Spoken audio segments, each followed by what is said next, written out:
الرحيم الحمد لله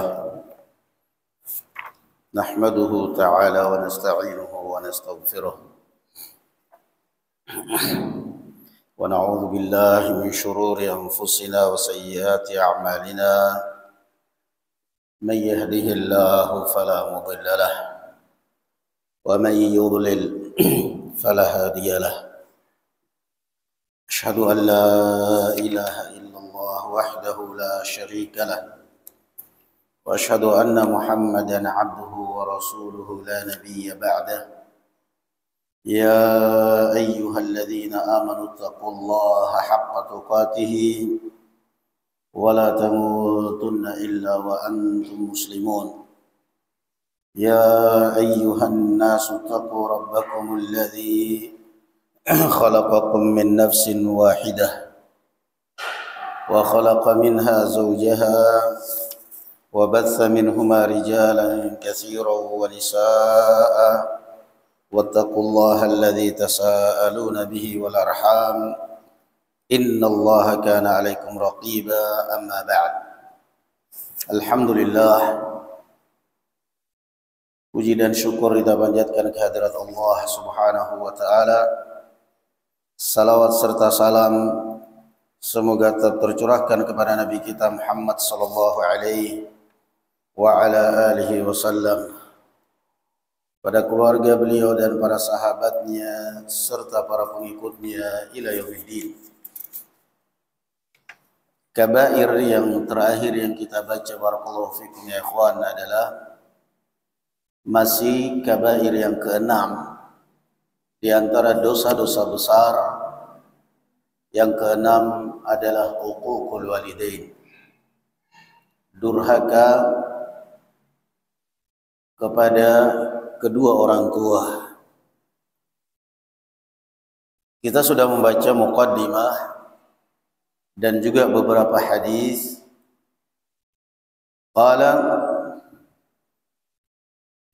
Kita lanjutkan, masih lanjutan fasal ini. Hadis yang ke-44. Wa anhu, dan darinya yakni barakallahu fikum dari Abu Hurairah radhiyallahu anhu.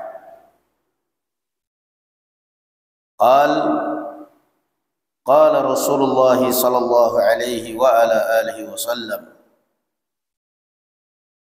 al-walid awsatu abwabil jannah. Orang tua adalah pintu surga yang terbaik, atau secara bahasa yang paling tengah yang terbaik. Fa in syi'ta fahfad wa in syi'ta fadayya'. Kalau kamu ingin masuk surga, maka jaga pintu surga itu. Kalau kamu ingin terkunci dari surga, maka sia-siakan pintu surga itu. Sahih At-Tirmidzi. Hadis sahih At-Tirmidzi. Hadis ini diriwayatkan oleh Imam Ahmad, Al-Humaidi, Ibn Abi Syaibah, At-Tirmidzi, dan disahihkan oleh para ulama bahwa orang tua, al-walid, ayah ataupun ibu, itu adalah pintu surga yang terbaik. Ketika Rasul sallallahu alaihi wasallam ditanya oleh seorang dan beliau memberikan haknya ibu 3 kali, "Ya Rasulullah, siapa orang yang berhak saya baiki pertama kali?" Rasulullah mengatakan ibumu. Kemudian siapa lagi? Ibumu. Kemudian siapa lagi? Ibumu. Itu bukan berarti seperti yang dinyanyikan di hari ibu. Bukan berarti seperti yang dinyanyikan di hari ibu, derajatmu lebih 3 tingkat di atas ayah. Enggak. Salah. Yang bilang derajatnya ibu di 3 tingkat di atas ayah itu siapa? Allah Azza wa Jalla mengatakan ar-rijalu qawwamuna 'alan nisa. laki-laki itu adalah pemimpin kaum wanita. Kalau ibu dikatakan derajatnya lebih tinggi 3 tingkat daripada ayah, itulah akhirnya faktor banyak orang melawan bapaknya demi membela ibunya. Karena dia merasa ibu lebih tingkat derajat lebih tinggi 3 tingkat derajatnya di atas ayah. Enggak pernah nas hadis seperti itu. Enggak ada. Naam, bukan berarti kemudian menginjak-injak ayahmu demi membela ibumu karena ibu lebih tinggi derajatnya 3 tingkat di atas ayah. Enggak ada. Itu hanya dalam nyanyian. Tetapi dalam syariat enggak seperti itu. Tidak seperti itu. Rasul sallallahu alaihi wasallam mengatakan al-walid, orang tua, bahkan secara bahasa al-walid itu adalah laki-laki. Ayah diartikan orang tua. Orang tua adalah pintu surga. Bapakmu, ibumu adalah pintu surga. Ketika Rasul sallallahu alaihi wasallam mengatakan ibumu, itu bukan berarti derajat wanita lebih tinggi 3 tingkat di atas ayah. Tetapi kebanyakan yang disakiti itu di dunia ini adalah ibu. Kenapa? Lemah. Kebanyakan yang disakiti oleh anak itu paling berani adalah ibunya. Kenapa? Kalau bapaknya kadang-kadang mikir mau disakiti. Apalagi kalau bapaknya masih muda. Nah, maka Rasulullah mengingatkan tentang haknya ibu, tentang pentingnya menjaga perasaan ibu, bukan berarti 3 tingkat derajatnya lebih tinggi dari kaum laki-laki lah. Wa anhu radhiyallahu anhu qala, dan darinya, dari Abu Hurairah radhiyallahu anhu mengatakan, al jannatu tahta aqdamil ummahat, surga di bawah telapak kaki ibu. Di dalam tahqiqnya dikatakan maudhu', hadis ini hadis palsu. Rawahu Abu Bakr Asy-Syafi'i. Naam. Yang sahih barakallahu fikum adalah hadis yang diriwayatkan oleh Imam Ibnu Majah dan yang lainnya, yaitu dari hadis bahwasanya seorang pernah datang kepada Rasul sallallahu alaihi wasallam. Jadi ini yang sahih, ini yang justru yang sahih yang diabaikan oleh banyak orang. Dan ini ada di dalam riwayat Ahmad, An-Nasa'i, Ibnu Majah. Naam, juga disahihkan oleh Imam Az-Zahabi, disahihkan oleh Al-Albani dalam Targhib wa Tarhib. Naam, bahwasanya ada seorang yang datang kepada Rasul sallallahu alaihi wasallam dan dia ingin baiat untuk berjihad fi sabilillah. Lalu kemudian Rasulullah sallallahu alaihi wasallam, hal laka ummun, beliau bertanya, kamu punya ibu masih hidup? Qala na'am. Qal falzamha fa innal jannata tahta rijlaiha. Kata Rasul sallallahu alaihi wasallam, baktilah engkau kepada ibumu karena sesungguhnya surga di bawah telapak kakinya. Jadi kalau kita memahami hadis al jannatu tahta aqdamil ummahat, itu sebenarnya bukan hadis. Ketika saya sedang menerangkan dengan bahasa Arab, paling gampang kan itu. Jadi difahami ini. Al-jannatu tahta aqdamil ummahat. Ketika saya menerangkan suatu hadis, misalnya saya mengatakan uququl walidain muharram. Saya pakai bahasa Arab. Uququl walidain kabair min kabairiz dzunub wa huwa minal muharramat. Ada orang mendengar, oh berarti hadisnya itu ya. Dianggapnya hadis, padahal itu ucapan saya, kesimpulan saya dari hadis. Jadi ketika kita mengatakan al jannatu tahta aqdamil ummahat, itu pada asalnya bukan hadis. Keterangan orang Arab, ulama di berbahasa Arab, ulama Arab sedang menerangkan hadis yang tadi kita baca. Ada seorang datang kepada Rasulullah, "Ya Rasulullah, ubayyuka 'alal jihad fi sabilillah." Ya Rasulullah, saya ingin baiat untuk berjihad fi sabilillah. Rasulullah tanya, "Ahayyun ummuk?" Ibumu masih hidup? Qala na'am, iya masih hidup. Qala falzamha fa innal jannata tahta qadamaiha. Kata Rasulullah sallallahu alaihi wasallam, jaga ibumu, bakti kepada ibumu, karena sungguhnya surga di bawah telapak kakinya. Jadi perbedaan dari sisi, jadi kalau tadi saya katakan al jannatu tahta aqdamil ummahat, itu menggampangkan aja. Saya sedang menerangkan. Saya sedang menerangkan ar-riba haram, riba itu haram.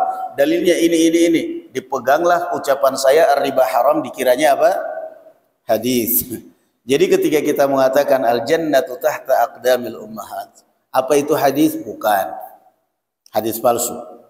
Tapi apa salah bahwa surga itu di bawah telapak kaki ibu? Salah enggak? Enggak salah. Tetapi itu bukan hadisnya. Jadi yang kita salahkan ini adalah lafadznya, riwayatnya, bukan maknanya. Maknanya al jannatu tahta aqdamil ummahat, surga di bawah telapak kaki ibu. Maknanya apa tadi? Benar. Difahami ini. Maknanya benar, tapi hadisnya, redaksi hadisnya bukan al jannatu tahta aqdamil ummahat. Redaksi hadisnya bukan itu. Itu bukan hadis itu. Palsu itu kalau dinisbatkan kepada hadis. Yang benar adalah ilzamha fa innal jannata tahta qadamaiha. Itu yang benar hadisnya. Jadi bedakan antara riwayat dengan makna. Maknanya benar. Jadi kalau saya mengatakan sekarang al jannatu tahta aqdamil ummahat, surga di bawah telapak kaki ibu, saya tidak mengatakan kalau itu hadis. Saya tidak mengatakan kalau itu hadis. Melainkan saya hanya menganjurkan orang, tapi karena ini orang bahasa Arab, saya ingin menerangkan dia dengan bahasa Arab. Taqillah ya akhi, al jannatu tahta aqdamil ummahat. Saya lagi menasihati dia dengan bahasa Arab ini. Saya lagi menasihati dia dengan bahasa Arab, bukan dengan hadis.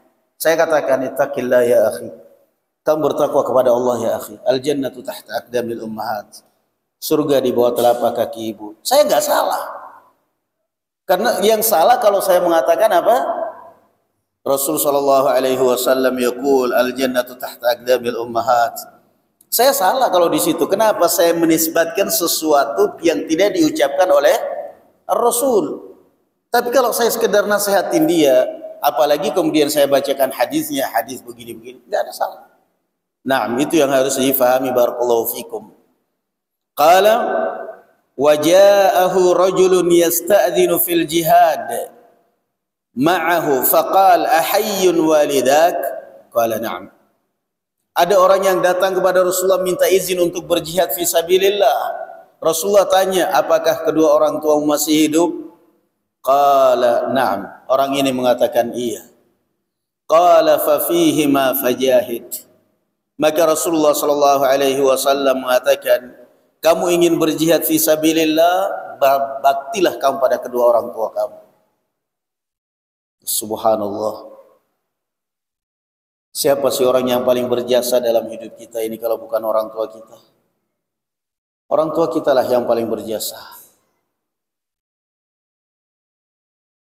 Orang tua kita lah yang paling berjasa.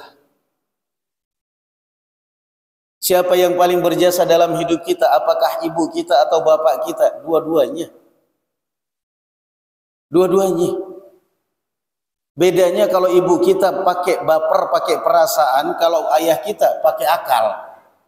Itu perbedaan di antara perbedaan laki dan perempuan. Allah ciptakanlah perempuan penuh dengan perasaan yang sempurna.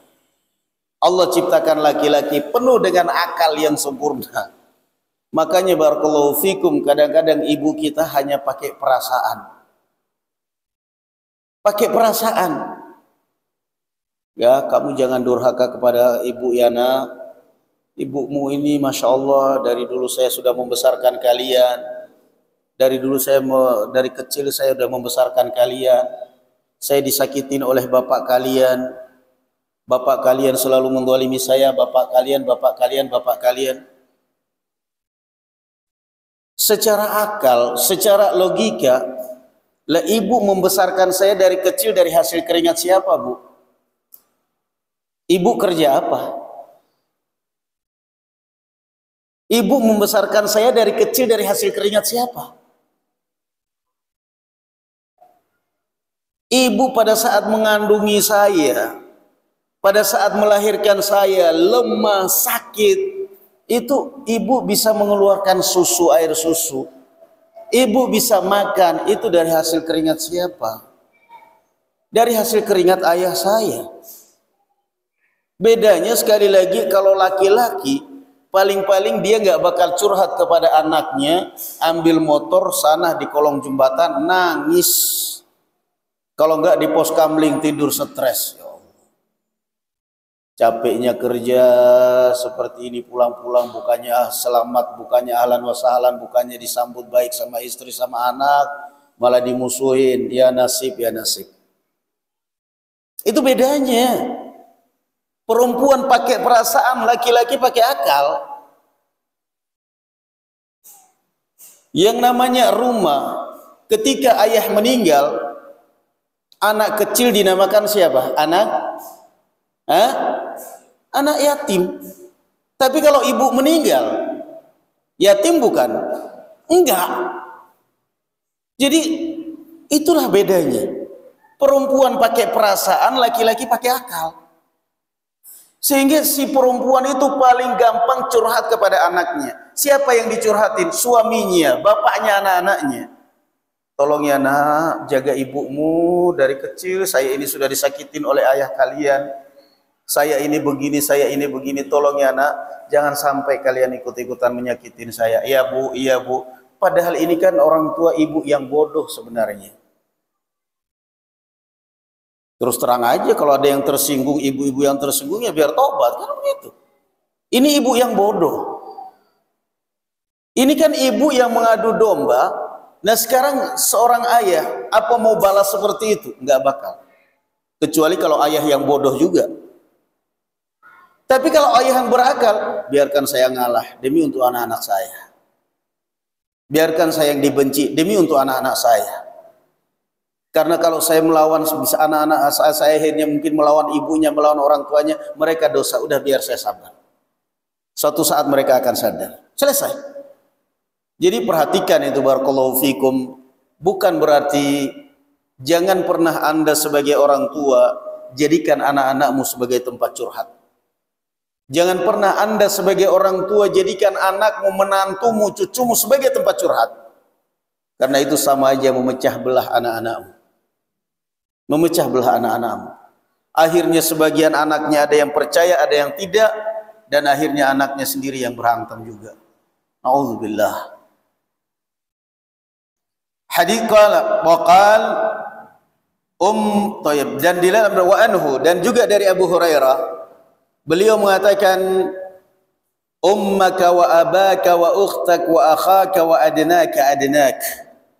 Ketika Rasulullah SAW ditanya, siapa orang yang harus aku bakti padanya? Beliau mengatakan ibumu, kemudian ayahmu, kemudian saudarimu, kemudian saudara kamu, dan setelah itu kerabat-kerabatmu yang terdekat.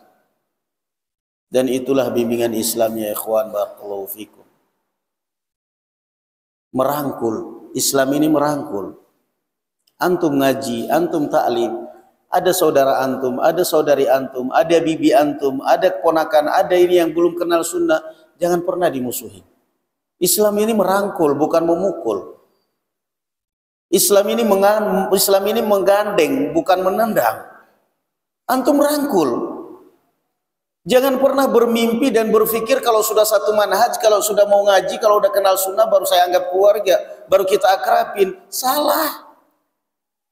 Itu kadang-kadang salahnya sebagian kita.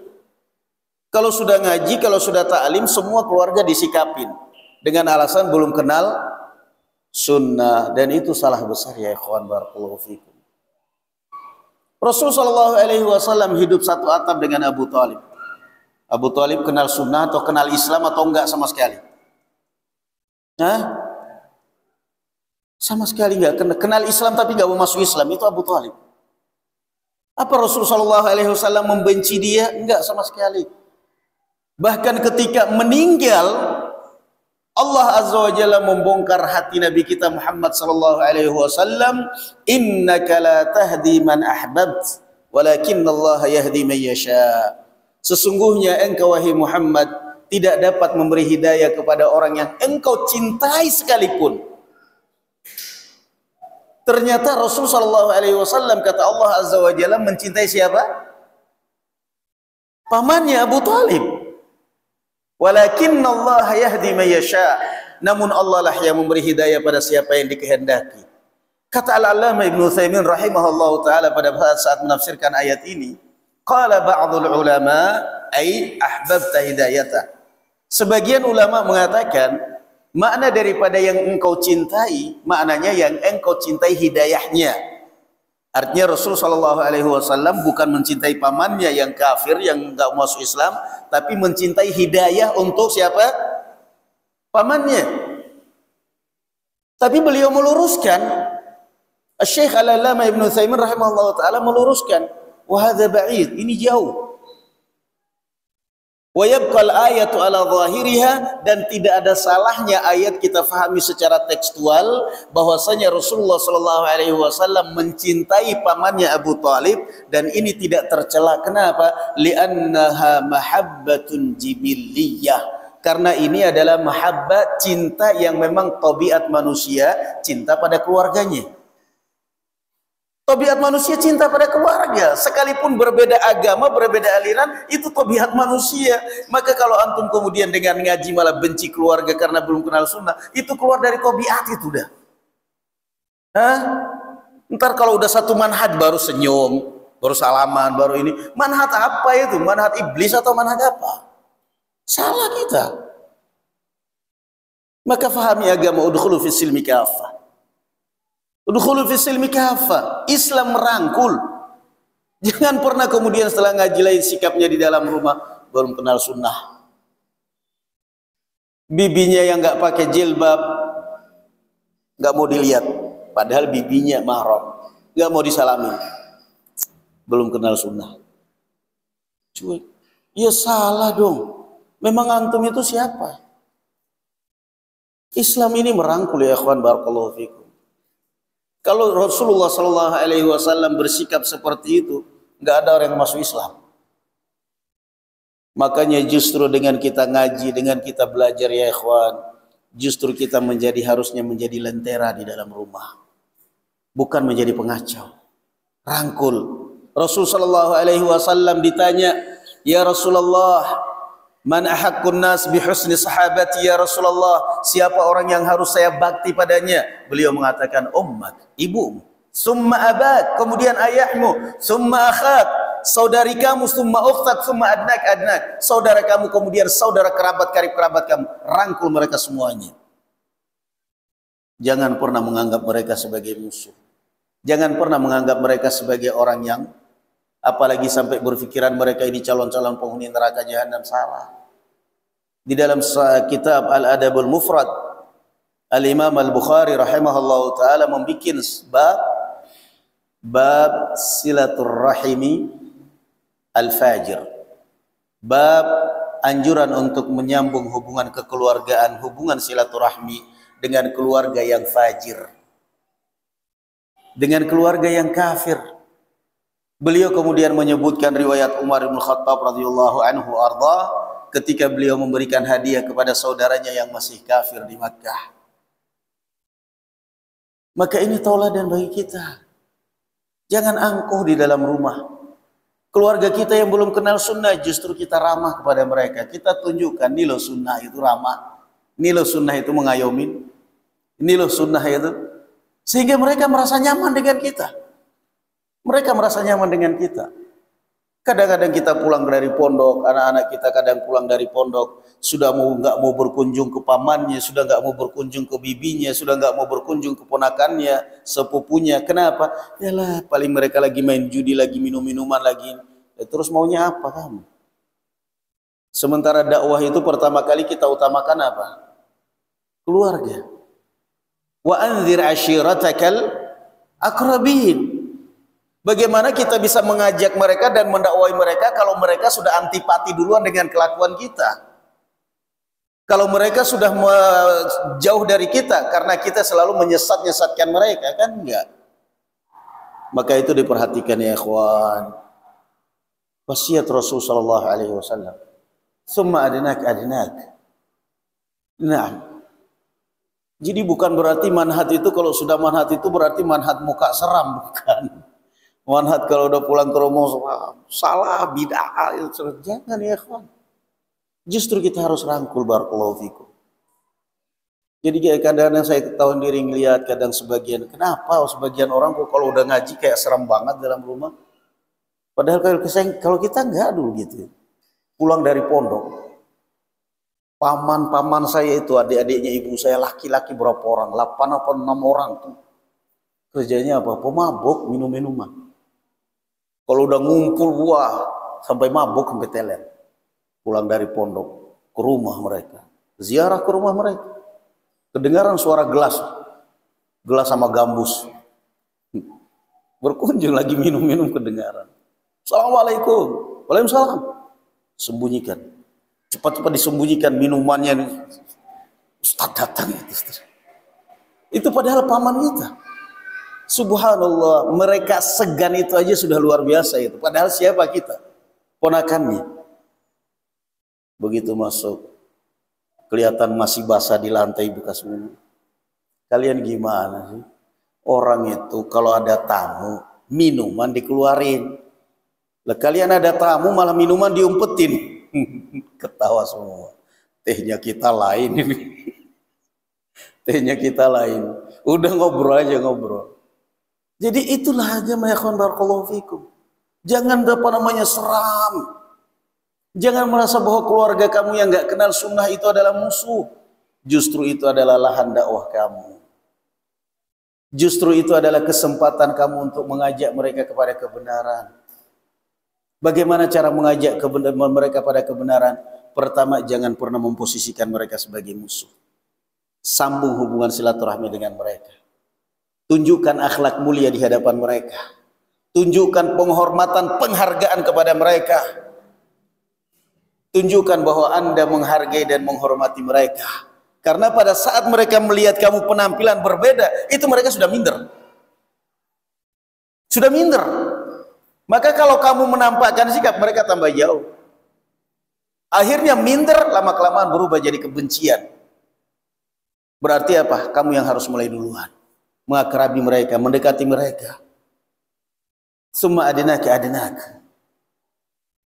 Wa rawa anhu alaihi salatu wassalam, dan diriwayatkan dari beliau sallallahu alaihi wa ala alihi wasallam, hadis hasan dengan syawahidnya dalam ta'liqnya, la yadkhulul jannata 'aqun, tidak akan masuk surga orang yang durhaka pada orang tua.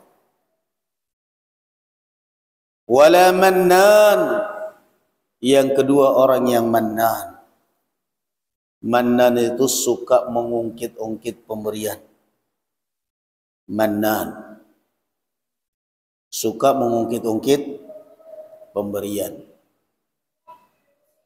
Ini termasuk orang yang terancam masuk surga. Kalau orang mengungkit-ungkit pemberian itu berarti nggak ikhlas. Ini orang waktu nikahan anaknya saya amplopin 500. Giliran anak saya nikahan kondangan ngamplopin cuma 100. Dasarnya orang. Nggak usah. Allah Azza wa Jalla mengatakan dalam Al-Quran apa? Wala tamnun tastakthir. Wala tamnun tastakthir. Jangan pernah memberikan sesuatu dengan harapan dibalas lebih banyak. Itu mana ayatnya? Wala tamnun mustakthiran wala tu'ti syai'an tatamanna an tu'ta aktsara minha. Jangan pernah memberikan sesuatu dengan harapan kamu mendapatkan lebih banyak. Nah, ini yang terjadi di masyarakat kita sekarang. Nah, kondangan amplop itu dihitung deh. Awas ya ente, waktu anaknya kondangan, saya kondangan anakmu, saya amplopin 1 juta. Catat itu, sudah cari catatan di rumah. Ngamplopin anaknya ini 1 juta. Kenapa saya amplopin 1 juta? Ntar lagi anak saya mau walimahan. Ini orang fulus, orang kaya ini. Mudah-mudahan aja dibalas 2 juta, 3 juta lah. Giliran walimahan anaknya kondangan datang itu. Wah, ini orangnya datang ini, yang saya amplopin 1 juta ini. Incar memang, amplopnya warna apa itu? Namanya ada. Dibuka cuma 500 kata dia. Busetnya orang. Saya amplopin 1 juta, dia ngamplopin 500. Tidak boleh seperti itu. Itu pertanda Anda nggak ikhlas. Pertanda Anda nggak ikhlas. Al-Mannan, termasuk golongan orang yang tidak akan masuk surga adalah Al-Mannan, orang yang mengungkit-ungkit pemberian. Kemudian yang ketiga, wala mudminu khamrin. Yang ketiga adalah pecandu khamr. Pecandu khamr. Al-khamr dinamakan khamr ya ikhwan dari kalimat khimar, yakni at-taghtiyah, tertutup. Khimarul mar'ah, khimar al-mar'ah, penutup kepalanya perempuan, penutup wajahnya perempuan. Khamr dinamakan khamr ya ikhwan, kata para ulama, karena orang kalau sudah minum khamr mabuk, akalnya tertutup. Jalanannya lurus tapi dia lihatnya zigzag jalan. Akalnya tertutup. Makanya Allah Azza wa Jalla mengatakan apa? Innama yuridu syaitan an yuqi'a bainakumul adawata fil khamri wal maisir. Allah ingin menanamkan permusuhan dan kebencian di antara kalian lewat perjudian dan khamr. Naam. Tapi ada satu keajaiban pada orang-orang yang minum khamr itu. Ya, sampai ada ikhwan kita telepon di suatu daerah. Saya tahu mereka ini lagi ribut sesama ikhwan.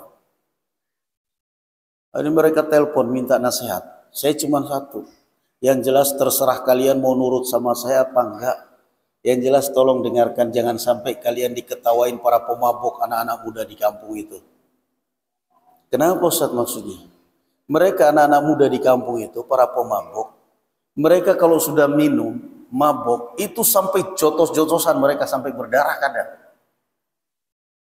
Pokoknya maki-makian, cercaan sampai berhantam kadang. Tapi nanti tahu-tahu besok patungan lagi. Itu orang mabuk.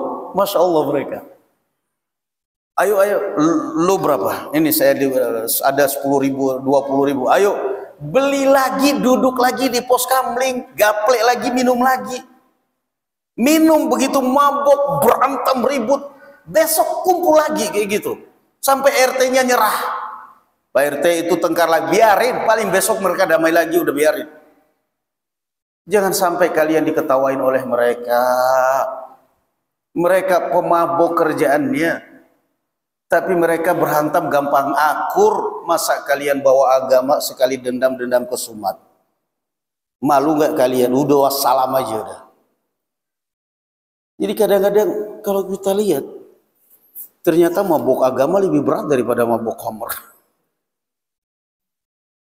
Kita ini kadang-kadang kalau udah mabuk agama, ada sedikit aja kesalahan itu, sampai seumur hidup ketemu nggak salam, salam nggak dijawab, ketemu buang muka. Ini orang mabuk khamr apa mabuk agama ini orang? Kok bisa seperti itu? Padahal dulu sahib kita, padahal dulu yang ngajak ke majelis taklim kita. Ini orang itu awal kenal majelis taklim itu dari saya yang boncengin, saya ngajak. Giliran sekarang saya nggak disalamin. Ada yang seperti itu. Jadi subhanallah, mudmin khamr, pecandu khamr. Dan yang keempat termasuk orang yang terancam tidak masuk surga adalah wala mu'minun bisihir. Orang yang percaya yang membenarkan sihir. Tentunya yang dimaksud dengan sihir yang muharram di sini adalah sihir yang dengan bantuan makhluk halus, dengan bantuan jin. Karena ada yang sekarang kadang-kadang kita anggap itu adalah sihir, ternyata alat. Seperti sulap, alat yang kadang-kadang tidak kita lihat. Tapi yang dimaksud dengan sihir yang muharram itu adalah seperti sihir orang-orang zaman jahiliyah terdahulu, yang tentunya mereka ada kerjasama dengan siapa? Bantuan, ada kerjasama dengan makhluk jin. Itu yang muharram. Karena jin tidak akan pernah membantu kecuali harus mempersembahkan sesuatu untuk dia. Ada yang persembahkan ayam, ada yang harus menulis Quran dengan darah haid, ada yang harus meninggalkan sholat. Ada teman bahkan ya cerita, Allahyarham sudah meninggal muda karena tersiksa dengan ilmunya sendiri. Dia cerita, saya tuh sampai sekarang nggak bisa makan di warung makan. Dia nggak bisa makan di warung makan. Kenapa?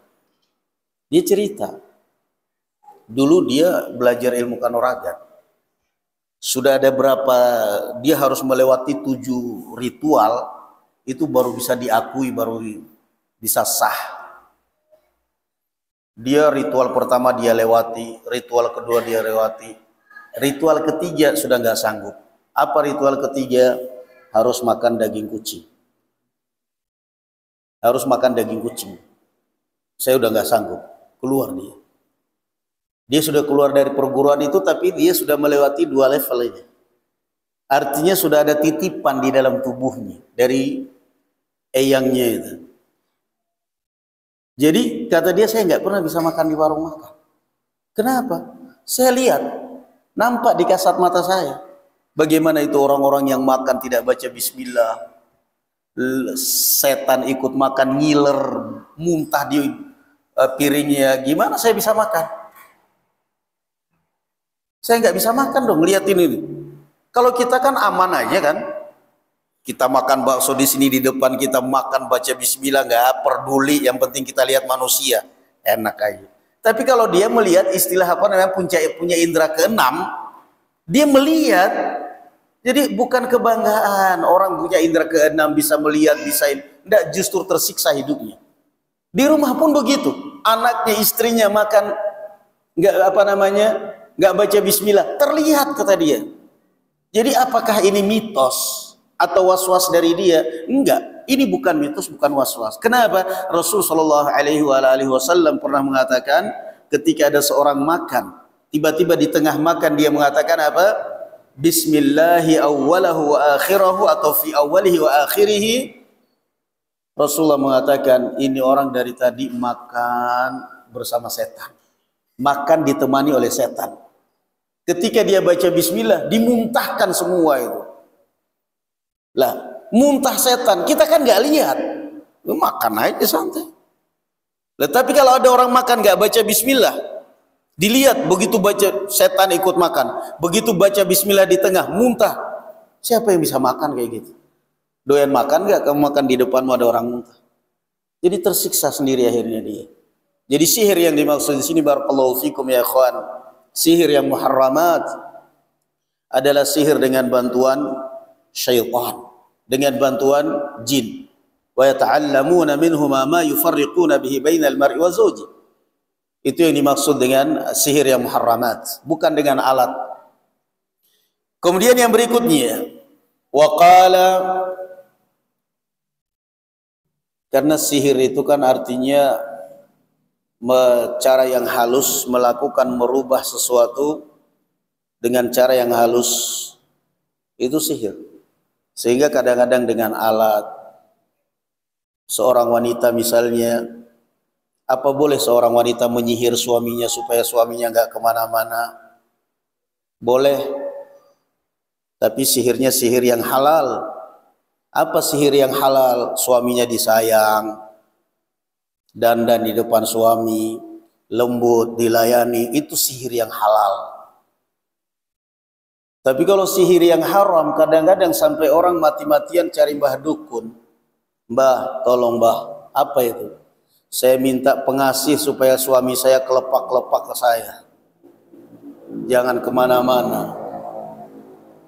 Dibikinkan pelet supaya suaminya tunduk sama istrinya. Itu enggak waras dan itu haram. Ternyata mbah dukunnya sendiri istrinya minggat. Mbah dukunnya sendiri enggak punya istri.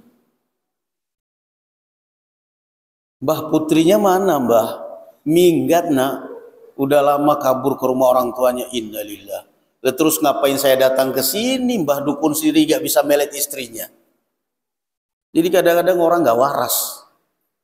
Makanya para dukun itu dibilang apa? Para normal. Kenapa? Karena yang datang abnormal. Maka para dukun orang sering katakan paranormal karena yang datang para abnormal. Untuk apa coba? Enggak mikir. Nah, datang ke dukun supaya jadi kaya raya. Lah kalau dukun bisa bikin orang kaya raya, ngapain dia punya rumah di tengah hutan? Ngapain dia punya rumah gubuk? Subhanallah, memang setan kalau menyesatkan orang itu pertama kali disihir akalnya. Nggak normal, nggak waras, nggak waras. Contoh ya, tukang-tukang sihir Fir'aun. Tukang-tukang sihir Fir'aun. Mereka melemparkan tongkat-tongkat tali yang mereka pegang berubah menjadi apa? Berubah menjadi ular-ular kecil. Ngapain kalian rubah jadi ular? Kenapa sih kalian nggak rubah jadi emas supaya kaya raya? Nah, kalau orang berpikir bodoh amat ya. Tali yang mereka pegang dilempar di lapangan berubah menjadi ular. Kalau waras dikit, ngapain jadi ular hanya untuk nakut-nakutin orang? Kenapa nggak saya rubah emas saja? Supaya saya bisa kaya raya, supaya nggak selamanya jadi budaknya Firaun terus. Nggak masuk akal. Wa mu'minun bisih. Wa qala Abdullah bin Umar radhiyallahu anhuma. Berkata Abdullah bin Umar radhiyallahu anhuma, Ja'a a'rabiyyun faqala ya Rasulullah mal kabair. Pernah ada seorang A'rabi datang dan bertanya, ya Rasulullah, apa dosa besar itu? Qala al-isyraku billah. Rasulullah menjawab, menyekutukan Allah. Qala thumma madza? Orang ini bertanya kembali setelah itu, apalagi ya Rasulullah? Qala thumma uququl walidain. Durhaka pada kedua orang tua. Jadi sekali lagi jangan salah faham. Ketika Rasulullah mengatakan ibumu baru bapakmu, itu bukan berarti boleh kamu sakiti ayahmu, enggak. Tetap aja durhaka. Durhaka kepada ibu ya durhaka kepada ayah. Nah, qala summa madza? Kemudian apalagi ya Rasulullah? Qala summa al-yaminul ghamus. Sumpah palsu. Orang kalau sumpah palsu padahal dia bohong tapi sumpah, dosa besar. Dan itu juga perbuatan yang terlaknat. Sumpah palsu. Wal-'iyadzu billah. Wa anhu qala la yadkhulul jannata 'aqqun wala mukadzibun bil qadar. Dan Rasulullah sallallahu alaihi wasallam mengatakan, tidak akan masuk surga orang yang durhaka pada orang tua dan orang yang mendustakan takdir. Dulu ada cerita. La haula wala quwata illa billah. Dan ini adalah pengalaman barakallahu fikum ya ikhwan, bahwa yang namanya perbuatan jahat itu mesti akan ada balasannya. Bahkan kadang-kadang dibalas tetap sekalipun orang sudah taubat. Jadi kadang-kadang orang durhaka kepada orang tua. Durhaka kepada orang tua. Orang tua kita sakit hati. Jangan pernah merasa nyaman. Bisa jadi susahnya nasib kita sekarang ini, bisa jadi susahnya karir kita untuk terangkat sekarang ini, bisa jadi susahnya rumah tangga kita sekarang ini untuk kita bina, bisa jadi karena doa orang tua kita yang dulu pernah kita sakiti. Hati-hati itu. Ada cerita seperti itu.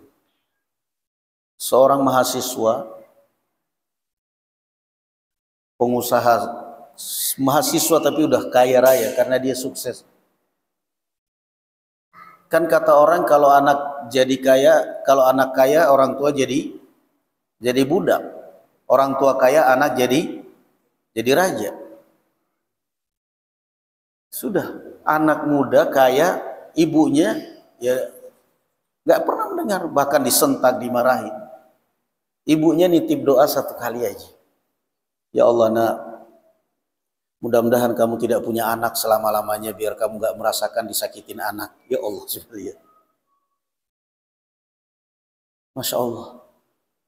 Jadi kalau kita sekarang disakitin anak kita, sabar, jangan ngamuk, sadar diri. Kemungkinan juga saya dulu sering nyakitin orang tua. Ya sudahlah, sekarang saya rasakan berarti. Sabar. Dulu kita waktu orang tua kita mengingatkan kita, kita sakiti sambil lari tanpa berdosa. Padahal orang tua kita nangis kadang. Giliran kita punya anak, disakitin oleh anak, itulah balasannya. Begini rasanya disakitin orang anak ya. Berarti dulu orang tua saya juga ya Allah sakit hati coba. Ibunya doa, ya Allah nak, mudah-mudahan kamu gak pernah punya anak. Supaya tidak merasakan bagaimana disakitin oleh anak. Sampai akhirnya selesai kuliah nikah, gak punya anak. Cerai dengan istrinya, nikah lagi, gak punya anak. Istrinya nikah, punya anak. Nikah dengan laki-laki lain, punya anak. Sampai berapa kali gak punya anak. Jadi bisa jadi barakallahu fikum ya ikhwan, susahnya nasib kita sekarang ini, susahnya usaha kita sekarang ini bisa jadi karena doanya orang tua kita waktu masih SMP yang pernah kita sakiti mungkin. Kisahnya siapa ya ikhwan di dalam hadis sahih Juraij dari Bani Israel. Nabi SAW mengkisahkan kisahnya Juraij. Wa kana rajulan abidan. Juraij ini adalah seorang ahli ibadah. Fattakhadhat sauma'atan, lalu dia membuat tempat khusus, tempat ibadah terbuat dari tanah yang tinggi supaya tidak diganggu orang. Jauh dari keramaian. Ahli ibadah ini. Faja'at ummuhu yauman. Suatu hari ibunya datang. Ya Juraij, wa kanat shalli. Saat itu dia sedang salat. Dalam hati dia berkata, ay Rabbi ummi wa salati. Dalam hati dia berkata, ya Allah, saya dahulukan salatku atau panggilan ibuku.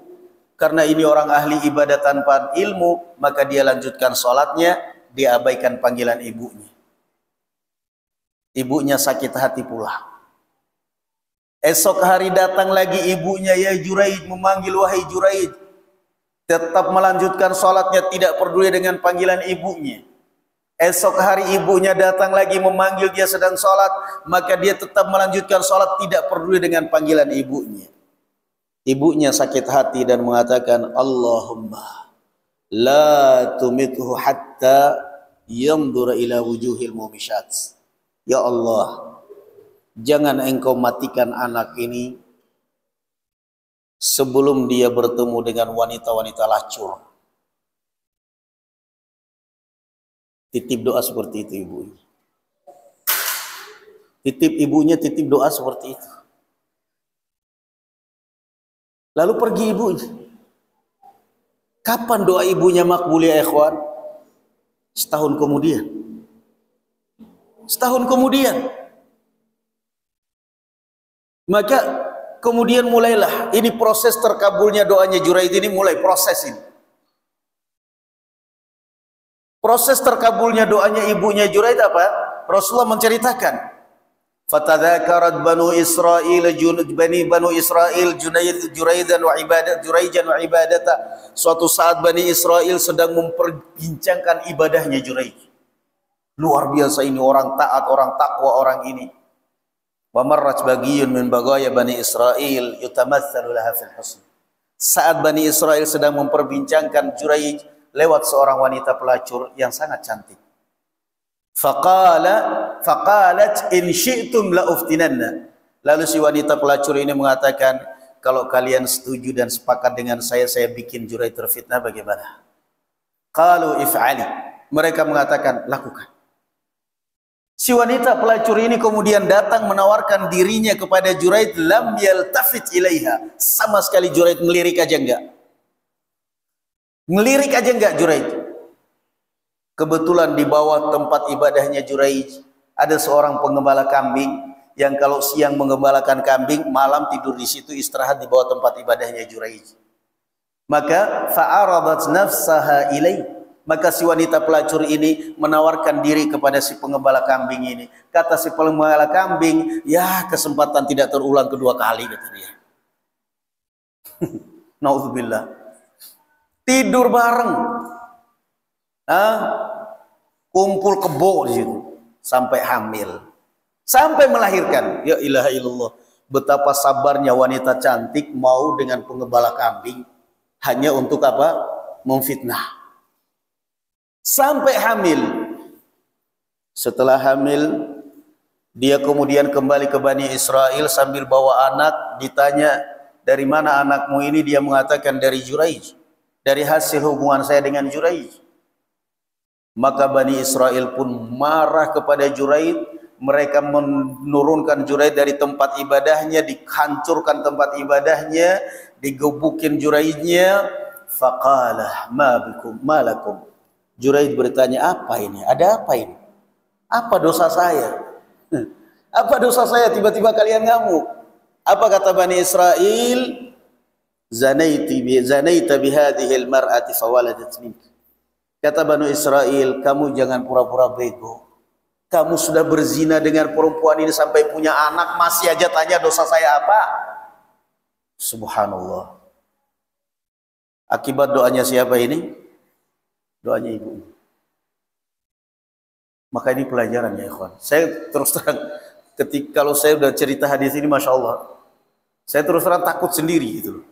Takut sendirinya kita. Jangan-jangan dulu pernah kita nyakitin orang tua kita dan orang tua kita doakan kejelekan.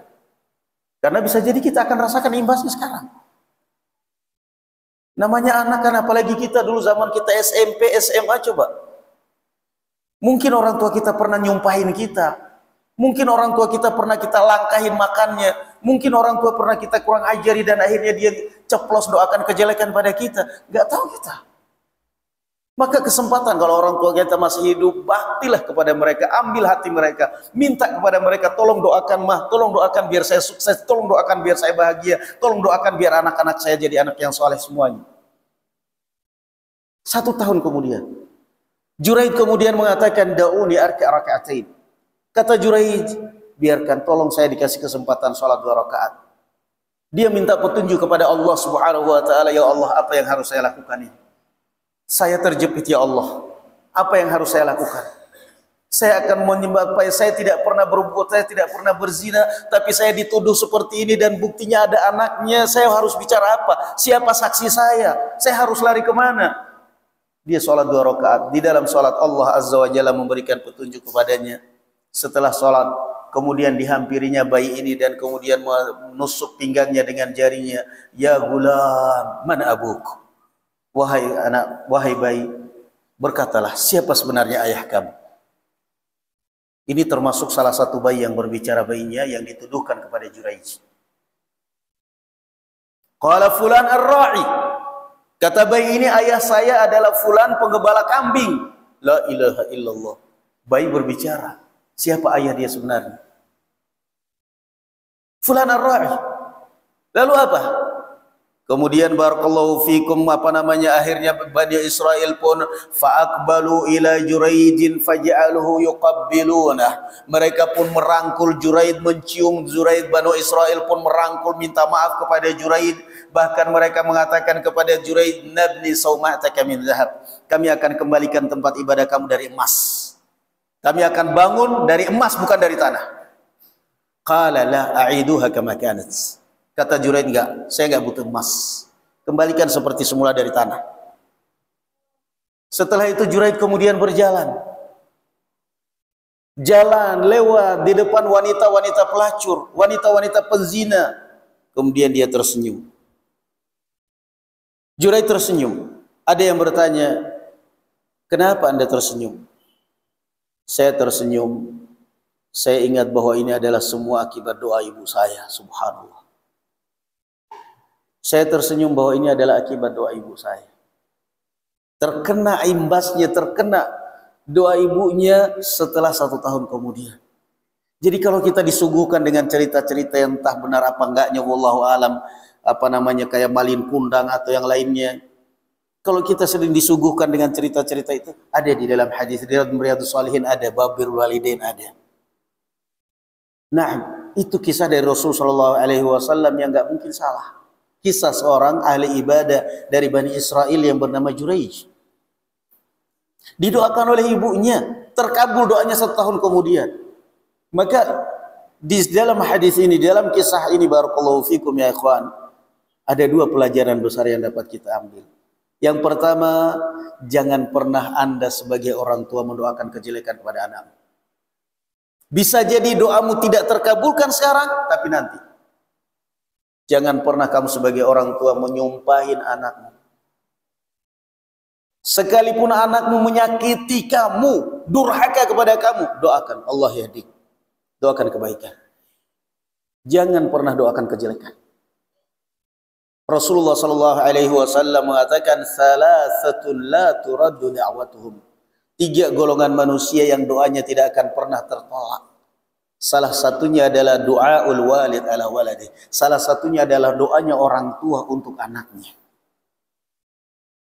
Kadang-kadang orang tua nggak sadar, sakit hati kepada anaknya, mau pergi belanja, mau pergi ke pasar, motor nggak ada. Kemana motor? Kata tanya kepada istrinya, mana motor? Dibawa anak tadi keluar. Ya Allah, ini anak kurang ajar banget, celaka sisan.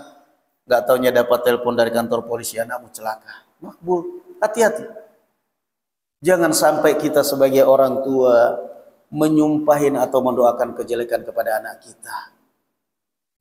Jangan pernah mengatakan kepada anakmu, awas ya, kamu baru segitu aja usahanya sudah mulai berani ngelawan saya. Apalagi nanti kalau kamu lebih kaya lagi. Awas ya, mudah-mudahan kamu gak sukses. Hati-hati, jangan. Kasihan anakmu. Kasihan anakmu. Nah, lawan anakmu yang durhaka kepada kamu, lawan dengan doa. Keluhkan dia kepada Allah Subhanahu wa taala. Rabbana hab lana min azwajina wa dzurriyyatina qurrata a'yunin waj'alna lil muttaqina imam. Ini pelajaran yang pertama.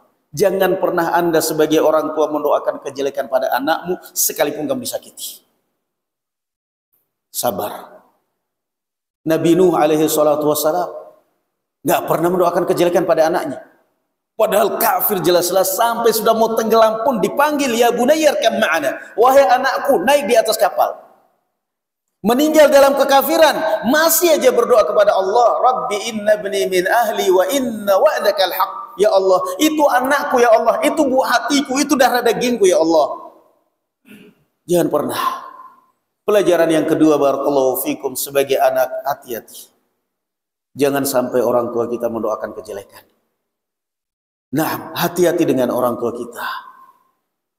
Jangan sampai orang tua kita itu mendoakan kejelekan. Kita berbakti, kita berdapat dan lain sebagainya. Lain lagi kalau memang barakallahu fikum, bukan karena sebab dari kita, tapi karena memang orang tua kita yang enggak baik, yang kurang baik, ya lain lagi itu ceritanya. Tapi ini pelajaran besar dari kisah Juraij. Jadi kalau kita sadari, subhanallah, bisa jadi mungkin sekarang kita punya anak mungkin berani-berani, mungkin durhaka. Kita sadar. Bisa jadi mungkin kita dulu pernah durhaka pada orang tua, berani pada orang tua.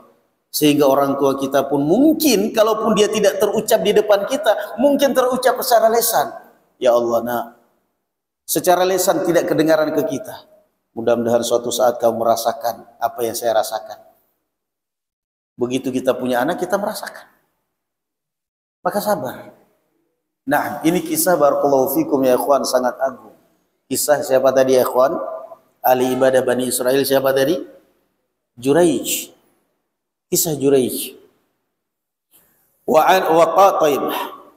Wa anhu radhiyallahu anhu qala, طيب وروى عيسى بن طلحة بن عبيد الله ابن عن عمرو بن مرة الجهني أن رجلا قال يا رسول الله أرأيت يعني أخبرني إن صليت الصلوات الخمس يا رسول الله bagaimana pendapatmu kalau saya salat menjaga salat 5 waktu, wa sumtu Ramadan, saya puasa Ramadan, wa addaituz zakah, saya mengeluarkan zakat, wa hajjatul bait, saya haji ke Baitullah, famadza li, apa kira-kira yang saya dapatkan ya Rasulullah? Faqala man fa'ala dzalika kana mimma an-nabiyyin was-siddiqin wasyuhada. Maka Rasulullah sallallahu alaihi wa ala alihi wasallam mengatakan, kalau Anda mengerjakan itu semua maka engkau akan dikumpulkan bersama as-nabi, para anbiya, siddiqin dan para syuhada. Illa an ya'uqqa walidayhi, kecuali kalau kamu durhakai orang tuamu. Subhanallah. Pelajaran ini ya ikhwan. Jadi sekali lagi pada banyak istrimu bercadar, kamu bercadar wahai ukhti muslimah, bukan berarti kamu rendahkan orang tua kamu. Jangan pernah. Orang tua kamu nggak sholat, banyak berbuat bid'ah, banyak bahkan mungkin kesyirikan, dukun, tetap hormati dan hargai, dia adalah orang tua kamu. Jangan pernah kurang ajar kepada mereka. Wa in jahadaka ala an tusyrika bima laysa laka bihi ilm fala tuti'huma wa sahibuhuma fid dunya ma'rufa. Jangan pernah nguruin orang tua. Orang tuamu nggak sholat, kamu suruh sholat, dia nggak mau. Karena apa? Orang tua itu punya gengsi sendiri. Orang tua itu punya gengsi sendiri. Makanya orang tua itu kalau kita beritahu dia paling ya, santai aja, cuek. Kenapa? Kayak saya nggak tahu aja kecilnya kamu. Itu orang tua kita itu. Jadi orang tua itu punya gengsi sendiri. Sehingga orang tua itu kalaupun dia nggak sholat, apa kita suruh sholat, nggak mau dia. Dia nggak mau dia kemudian anaknya, orang tua saya alhamdulillah sekarang sholat karena saya. Dia nggak mau dia kayak gitu. Itu orang tua.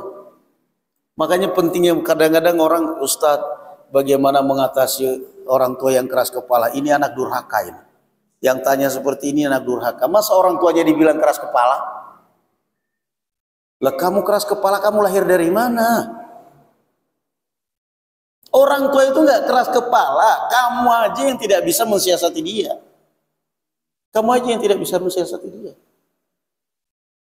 Orang tuamu kamu suruh-suruh, nggak mungkin. Pak mau kemana? Itu ada acara tetangga. Bid'ah itu Pak, nggak ada contohnya. Bapak mau masuk neraka? Siapa yang mau menerima orang tua kamu gitu kan? Nggak mungkin. Nggak akan mungkin. Nah, saya pengingat sendiri itu pengalaman diri, masya Allah orang tua saya, alhamdulillah sampai sekarang sholat. Bapak meninggal, alhamdulillah nggak pernah meninggalkan sholat. Padahal dulu syiriknya luar biasa. Nggak sholat ya syirik, namanya orang kampung. Nggak pernah sholat. Tapi kita pulang dari pondok, nggak pernah nyuruh dia sholat. Padahal kakak-kakak saya itu sekolahnya agama semua, perempuan PGA kalau dulu pendidikan guru agama. Disuruh sholat, tutup telinga, cuek bebek. Nggak pernah sholat. Kita pulang dari pondok, nggak pernah nyuruh sholat. Ngobrol, begitu tiba waktu sholat, tunggu ya Pak, saya ke masjid dulu sholat. Nanti pulang dari masjid baru kita lanjut ngobrol. Boleh. Pulang dari masjid ngobrol lagi. Tiba waktu sholat dulu. Cuek aja, nggak pernah diajak sholat, nggak pernah disuruh sholat. Terus berjalan terus seperti itu. Padahal disuruh sholat. Suatu saat berkunjung ke rumah kakak yang perempuan, suaminya guru. Ngobrol kita bertiga sama kakak perempuan. Tibalah waktu sholat, karena rumahnya jauh dari masjid, saya sholat di rumah. Sholat, dia ngobrol sama kakak perempuan. Saya dengar itu dalam sholat, saya dengar, awas. Pak, Bapak, kenapa sih nggak sholat? Padahal anaknya ada yang di pesantren, sekolah PGA. Masa Bapak nggak malu, anak-anaknya dari pesantren, kok nggak sholat? Bapaknya kan malu, anak-anaknya yang malu Pak. Diam aja itu Bapak, saya paham. Tapi saya nyimpan sesuatu dalam sholat. Selesai sholat langsung, Kak, tadi kakak itu nyuruh orang tua kayak gitu, benar nggak? Ya benar lah. kan disuruh sholat. Sholat kan kewajiban. So, bapak kan orang Islam kan nggak sholat. Ya saya tahu orang suruh sholat itu benar, tapi secara etika nggak ngomong sama orang tua kayak nyuruh TK. Suruh sholat. Memang bapakmu tuh TK, bapak kita TK. Sopan sama orang tua dikit kenapa? Gak usah, orang tua itu gak usah disuruh sholat. Ntar lagi bapak ini bakal sholat lebih baik dari sholatnya kalian. Itu doang. Bapak ini gak usah disuruh sholat, ntar lagi dia bakal sholat lebih baik dari sholatnya kita semua. Udah gitu aja. Itu pesan. Gak boleh nyuruh orang tua, Kak. Secara agama juga kita gak boleh. Orang tua kok kita suruh sholat. Memang sih baik, tapi kan nggak etika. Orang tua kita suruh itu nggak benar. Biarin aja, bapak nggak usah disuruh sholat juga, nanti suatu saat lihat sebentar lagi bakal sholat ini orang tua ini. Lebih baik dari sholatnya kalian. Ternyata benar. Pulang habis itu pergi lagi pondok di Jogja, pulang-pulang sholat. Tak ledekin. Kenapa sholat, Pak? Kamu pura-pura. Memang saya orang goblok. Loh kenapa? Kan dari dulu disuruh sholat sama kakak perempuan ini gak pernah mau sholat. Kenapa bapak sholat? Kami ini pura-pura bodoh atau apa? Kenapa memang? Cerita di akhirnya. Ternyata kalimat itu yang sangat membekas dalam hati dia. Kamu kira saya orang bodoh? Waktu di rumah kakakmu perempuan nyuruh saya sholat. Saya cuek budek, gak mau dengar. Kamu ceritanya membela saya. Ngapain nyuruh-nyuruh orang tua? Gak boleh. Tapi itu sama aja kamu lumurin muka saya dengan comberan, kata dia. Ceritanya kamu itu membela saya di hadapan kakak perempuan. Tapi sama aja sebenarnya kamu nyuruh saya sholat cuma bahasamu halus. Saya bukan orang bodoh, saya paham maksud kamu. Tapi kan saya nggak nyuruh sholat. Iya, kamu nggak nyuruh sholat, tapi kamu bahasanya itu lebih menyakitkan. Bahasamu itu lebih menyakitkan, lebih menyentuh daripada kakakmu. Kalau kakakmu dengarnya aja udah sakit hati. Tapi kalau orang bodoh, dengar, oh bagus juga ini ya, disuruh sholat anak perempuan, dibela anak laki-laki, nggak usah sholat. Memang saya orang goblok, kata dia. Saya paham maksudnya arul bahasa kamu. Ya udah, alhamdulillah berarti bapak udah sholat. Alhamdulillah. Jadi itulah barakallahu fikum ya ikhwan. Jangan pernah, hati-hati pokoknya yang namanya bermuamalah dengan orang tua ya ikhwan. Dari satu sisi kita mengharapkan mereka baik, tapi dari satu sisi ekstra hati-hati. Fahamilah bahwa orang tua itu punya gengsi sendiri dia. Punya gengsi sendiri dia untuk nurut sama anaknya. Maka barakallahu fikum harus ekstra hati-hati dengan orang tua kita. Karena bagaimanapun itu adalah pintu surga kita. Mereka nggak sholat, mereka nggak kenal sunnah, mereka nggak ini. Tetap kita harus baik kepada mereka. Karena tetap aja kita berada di posisi yang salah sekalipun ahli ibadah kita. Kita ahli ibadah, kita sholat, kita zakat, kita puasa, kita haji. Orang tua kita nggak sholat, nggak puasa, nggak haji, tapi kalau kita kurang ajar, tetap kita di posisi yang salah. Maka tetap kita harus baik kepada mereka. Barakallahu fikum ya ikhwan. Naam. Mudah-mudahan Allah Subhanahu wa taala membukakan pintu surga untuk kita dan keluarga kita semua, membukakan pintu rezeki yang berkah untuk kita dan keluarga kita semua, dan mengampuni dosa-dosa kita semua, melindungi kita dan keluarga kita dari berbagai macam musibah dan bala. Amin ya rabbal alamin. Barakallahu fikum. Alhamdulillah. Assalamualaikum warahmatullahi wabarakatuh.